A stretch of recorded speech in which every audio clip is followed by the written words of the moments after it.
நம் தாய் தமிழுக்கு வணக்கம். இங்கு குழுமி இருக்கக்கூடிய இந்த நாற்கரப்போர் படத்தை வாழ்த்த வந்திருக்கக்கூடிய அனைவருக்கும் என் சிறந்தாழ்ந்த நன்றி வணக்கம். நாற்கரப்போர் படம் ஹவுஸ்ஃபுல், இங்கே தெரியுது. ஹவுஸ்ஃபுல்லா இருந்தா மட்டும் இல்ல, ஓவர்ஃப்ளோ. பல ஆண்டுகளுக்கு முன்னதாக தியேட்டர்களில் ஓவர்ஃப்ளோங்கக்கூடிய செய்தி சில ஆண்டுகளாக இல்லை. ஆனால் அது இங்கு அறிகுறியா தெரியுது. இதற்காகவே நான் இறைவனை வணங்குகிறேன். இப்போ கூடியிருக்கக்கூடிய கூட்டத்தை பார்த்தா நாற்கரப்போர் ட்ரெய்லர் வெளியீட்டு விழாவுக்கு வந்தது மாதிரி தெரியல, பாரிஸ் ஒலிம்பிக் துவக்க விழா மாதிரி இருக்கு. இதெல்லாம் பார்க்கும்போது ரொம்ப மனசுக்கு இனிமையா இருக்கு. இதை ஏன் இவ்வளவு அழுத்தி பேசுறேன்னா, பட தயாரிப்பாளர் திரைத்துறைக்கு புதியவர், தொழில்நுட்ப கலைஞர்கள் அறிமுகமாகிறார்கள். மிகப்பெரிய ஸ்டார் காஸ்ட் இந்த படத்தில் இல்லை, ஆனா இவ்வளவு பெரிய கூட்டம். இதுவே சினிமா துறைக்கு மிகப்பெரிய வெளிச்சம். அப்புறமா இந்த படத்தை உருவாக்கும் போது படத்தில் வேண்டுமானால் நாற்கரம் போர் என்கின்ற ஒரு போராட்டம் தலைப்பில் இருந்திருக்கலாம், கதையில் திரைக்கதையில் இருந்திருக்கலாம். இந்த படத்தை உருவாக்கியதில் வெளியிடுவதில் யாருக்கும் எந்த போராட்டமும் இல்லை என்பதை அறிவித்துக் கொள்கிறேன். ஏன்னா தயாரிப்பாளர் எஸ் வேலாயத்தை பற்றி தெரியும். படம் பூஜை போட்ட நாளிலிருந்து பொருளாதார ரீதியாக இந்த படத்தை போராட்ட முறையில் உருவாக்க அவர் விடவே இல்லை. சிறப்பாத்தான் போய்கிட்டு இருக்கு, சிறப்பாத்தான் நிறைவு பெற்றது. இந்த படத்தை வெளியிடுவதில் என்ன சிக்கல்? அண்ணன் சுரேஷ் காமாட்சி உட்கார்ந்திருக்காரு, அவர் முழு அண்டர்டேக் பண்ணிக்கிட்டாரு. அண்ணன் சுரேஷ் காமாட்சி அவர்கள் இந்த படத்தை அண்டர்டேக் பண்ணி முழுமையா கவனம் செலுத்துறாரு. ஆக படம் உருவாக்கியதிலோ படம் வெளியிட போவதிலோ எந்த போராட்டமும் இல்லை. ஆனால் படத்திற்குள் இருப்பதுதான் cold war between black and white. நிறைய அர்த்தத்தை உள்ள வச்சிருக்காங்க. இந்த படத்தை நான் முதல்ல டைரக்டர் ஸ்ரீவெற்றியை கூப்பிட்டு கேட்டேன், அன்பு தம்பி இங்க வாங்க, அது என்ன டைட்டில்? நாற்கரப்போர். இதெல்லாம் சாதாரணமா ஒருத்தர் தன் சிந்தையில் எழுந்து நாற்கரப்போர் என்று ஒரு சினிமாவுக்கெல்லாம் டைட்டில் சாதாரண வச்சிட முடியாது. ஏன்னா அந்த வார்த்தைங்கிறது மிக உச்சகரமான வார்த்தை. நீங்க என்ன மேத்தமெட்டிக்ஸ் ஸ்டூடெண்டான்னு கேட்டேன். அவர் சிம்பிளா சொன்னாரு, நான் இன்ஜினியர்னாரு. அப்ப இன்ஜினியர்னா கண்டிப்பா மேத்தமெட்டிக்ஸ் பேஸ். அந்த நாற்கரம் என்கின்ற வார்த்தை மேத்தமெட்டிக்ஸ்ல இருந்து எடுத்து அதை இவர் வச்சிருக்கக்கூடிய கதை கருவுக்குள்ள இணைச்சார்ல, அங்கேயே இந்த கிரியேட்டிவிட்டி நிக்குது.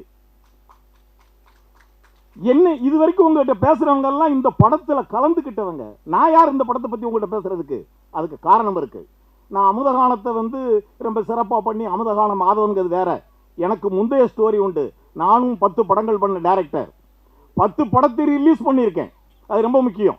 சேச்சனா தோத்தனாங்க அது வேற.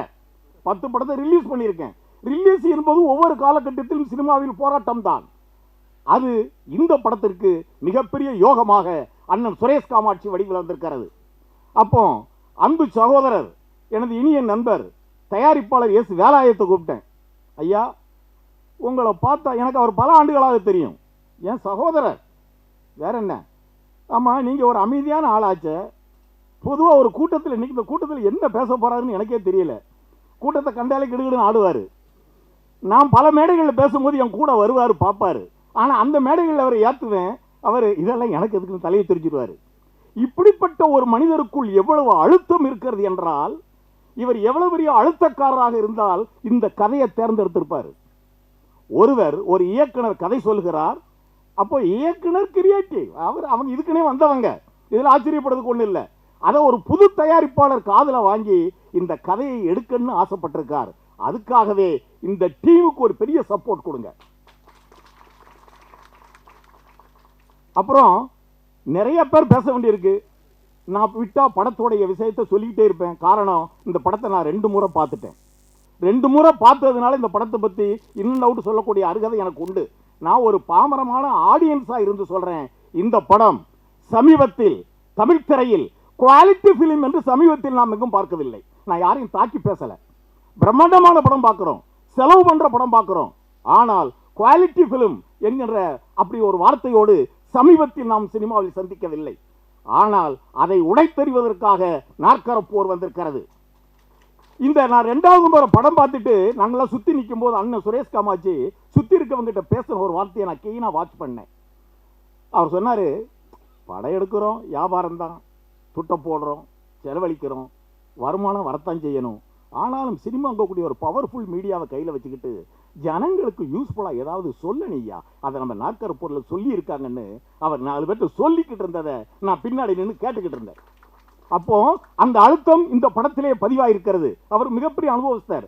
ஆக இந்த படம் அவருக்கும் மிகவும் பிடிக்க போய்தான், ஒரு நல்ல படமா இருக்க போய்தான் அண்ணன் சுரேஷ் காமாட்சி இதை கையில் எடுத்து இதை சப்போர்ட் பண்றாரு. அண்ணன், நீங்க பண்ணிக்கிட்டு இருக்கக்கூடிய இந்த சப்போர்ட்டுக்குள்ள சாதாரண சப்போர்ட் இல்லைன்னு, இன்னைக்கு சினிமாவோட நிலைமை தலைவிதி எல்லாத்துக்கும் தெரியும். இன்னைக்கு திரைப்பட தயாரிப்பாளர்கள், விநியோகஸ்தர்கள், திரைப்பட வெளியீட்டாளர்கள்லாம் சேர்ந்து ஒரு கூட்டமைப்பை ஏற்படுத்தி நேற்று இன்னைக்குல இருந்து எவ்வளவு பெரிய செய்திகள்லாம் போய்கிட்டு இருக்கு உங்களுக்கு தெரியும். மிகப்பெரிய பிரச்சனைகளை சினிமா உலகம் சிக்கி தைத்துக் கொண்டிருக்கிறது.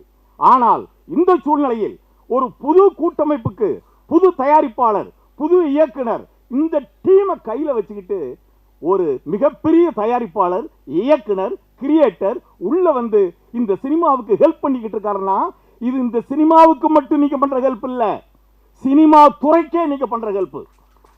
இன்னைக்கு சினிமாவில் இருக்கக்கூடிய ஒவ்வொருத்தருக்கும், அதாவது மிகப்பெரிய முதலீட்டாளர்கள் 1000 தேட்டர் 2000 தேட்டர் படத்தை ரிலீஸ் பண்றாங்க, பண்ணிக்கோங்க, பாராட்டுறோம், அது வேற விஷயம், வருமானத்தை ஈட்டிக்கோங்க. ஆனால் சினிமா பிழைக்க வேண்டும் என்றால் வேலாயுதம் மாதிரி, தம்பி ஸ்ரீவெற்றி மாதிரி இவங்கெல்லாம் இது மாதிரி புது ஆட்கள் வரவேற்கப்பட வேண்டும். அதற்கு அண்ணன் சுரேஷ் காமாட்சி மாதிரி அத்தனை பேரும் அவங்களுக்கு அவங்க உதவி செய்யணும்னு கேட்டுக்கிட்டு ஒரே ஒரு பாயிண்ட் மட்டும் இந்த படத்தில் சொல்றேன். இப்ப எல்லாரும் என்ன பாருங்க, இந்த படத்துல கதாநாயகி அபர்ணதி ஒரு போஸ் ஒன்று இப்படி காட்டுவாங்க, பார்த்துருப்பீங்க ட்ரெய்லர்ல. அந்த போஸ் சாதாரண போஸ் இல்ல. இன்றைய டேட்டை குறிச்சு வச்சுக்கோங்க, நான் இப்ப சொல்ற வாசகத்தை நோட் பண்ணிக்கோங்க. உலகமெங்கும் அனைவரும் வைக்கின்ற போஸாக மாறப்போகுது இந்த போஸ். அப்படி கண்ணத்தில் அப்படி கையை வச்சு லெஃப்ட் பிரெயின்ல அப்படி தட்டி, அந்த ட்ரெய்லர்ல பாத்தீங்களா ஒரு ஷாட், அப்ப அபர்ணதி கொடுத்த லுக் இருக்குல்ல, அதுதான் இந்த கதையினுடைய கம்ப்ளீட் பொட்டன்ஷியல். இந்த போஸ் இனிமேல் யார் வைத்தாலும் இந்த உலகத்தில் இது நாற்கர போருக்கான பேட்டர்ன் ரைட்ஸ் என்று சொல்வார்கள். இனிமேல் இன்னும் 100 ஆண்டுகளுக்கு இந்த போஸ்ல யார் வந்தாலும் இவன் நாற்கர போர் படம் பார்த்துட்டு வைக்கிறான்னு நீங்க எல்லாரும் சொல்லுவீங்க. இதை நான் சொல்லுவதற்கு இந்த ட்ரெய்லர்ல இதனுடைய முழு அம்சம் புரியாது. இதை நீங்க படத்தை பாருங்க, நான் ஏன் இந்த போஸை இவ்வளவு வலியுறுத்தி சொன்னேன்னு உங்களுக்கு புரியும். நிறைய பேசலாம், நிறைய பேர் பேச வேண்டியிருக்கு. வாழ்த்து வந்த அனைத்து இதயங்களுக்கும் என்னுடைய நன்றி கலந்த வணக்கம்.